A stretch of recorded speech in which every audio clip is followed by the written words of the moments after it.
On some real stuff, man. My name's Ando. You know what I mean? Some people call me Anthony.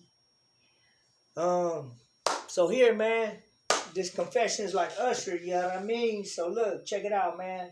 Um, I've been an addict since before I could even remember, man. Um, when I was young, I did a lot of alcohol drinking, a lot of smoking bud. Um, I'm 47 years old now. I'm in an inpatient facility. Um, I've been in and out of jail. Um, I was facing prison time. They were trying to send me to prison for 2 counts of assault on a police officer. They were charging me with, but the cops beat my ass. So it got dropped down to misdemeanor by the judge. My mom spoke up for me. Um, Ever since I can remember, man, I've been one of those people that just come from the hood, man. Like, I'm just from the hood, you know what I mean? Like, I don't know how else to explain it. One thing for me that's a trip is in this addiction thing, man, is getting sober. Um, it's taking a long time, man, and it really is a disease, man. It's classified as a disease now. I'm able to get some help now. You feel me? I've been homeless straight since August 2023. When I lost my last job, man, I was mental. I was going through it.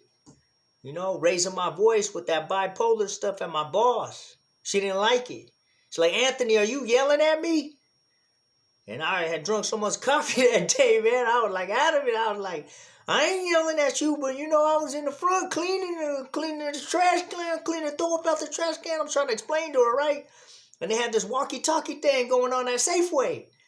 And I was like, I hear you guys talking about me.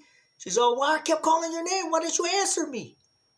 And I said, because I was cleaning up the throw up out front. What the fuck? You know what I mean? Like, shit, man. When I look at it, bro, it's just misunderstandings after misunderstandings. And I was trying to stay clean, you know what I mean? Like living in my van, bro, living in my vehicle. Or actually, no, I had another car I bought. I was in that one. And then I remember the last time I was in that car, I was out begging for change to try to get my change up to have enough gas to get down the street. You know what I mean? And it's just a trip, man. Like, I couldn't even get up the damn street. You know what I mean? Like, fuck, man. And I'm on Clayton Road up in the Seatown in Concord, man. And ran out of gas, and I said, fuck that. I said, these motherfuckers ain't getting my car. So I jumped out with my baseball bat that I used to have I had a baseball bat and a baseball where I play baseball. I like to go to the park and play baseball. Like, envisioning the time when I get to go hang out with my kids again. I've only been able to see my kids 2 times this year in this addiction. They moms moved on. She remarried 2 years ago on my birthday. Around my birthday, you know what I'm saying? I had to go to her mom's house and see the photos. All homeless and cracked out and shit. You know what I mean? Like, it's a trip, bro. It hurt my heart. But at the same time, I'm happy she's happy. I'm happy my kids are happy. You know what I mean? But this is the things that I go through. You know what I mean? And man, I try to stuff all that other stuff down, crying over myself and everything. I don't need to cry. You know what I mean? Like, it's like, man, like, to be honest, homeboy, it's been a rough time.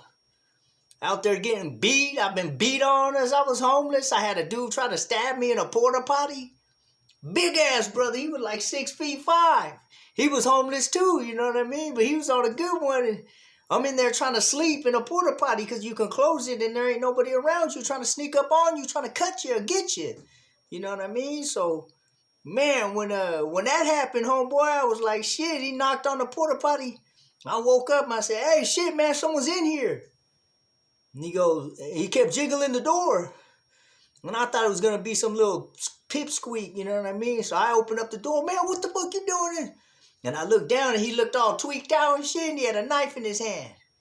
And I said, oh, shit, man. I grabbed the door real quick, pulled it like this, and he grabbed it like this and was like struggling with me with the door on, boy. So I went like, I was pulling, and then I went, boom, and I did like that with my shoulder, and then I pulled back, locked the door. And I was just holding it. And I was like, man, dude, I said, if you don't get the fuck out of here, homeboy, I said, I'm going to call the cops right now. I'm calling the cops. You better leave. You know what I mean? I waited a few minutes. I looked outside. He was still out there. I closed it down. I said, oh, shit.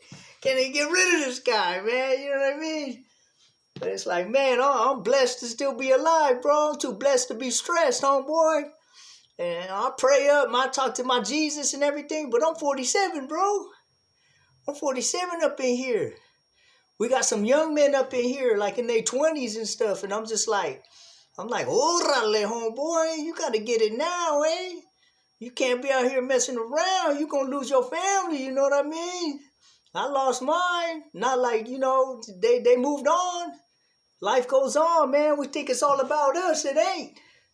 It's about taking care of your kids, taking care of your lady. Not looking at them other little nice booty. I know there's a lot of nice booty floating around, bro, but you got to be cool and be nice with the booty you got. Otherwise, you're going to have no booty. Amen?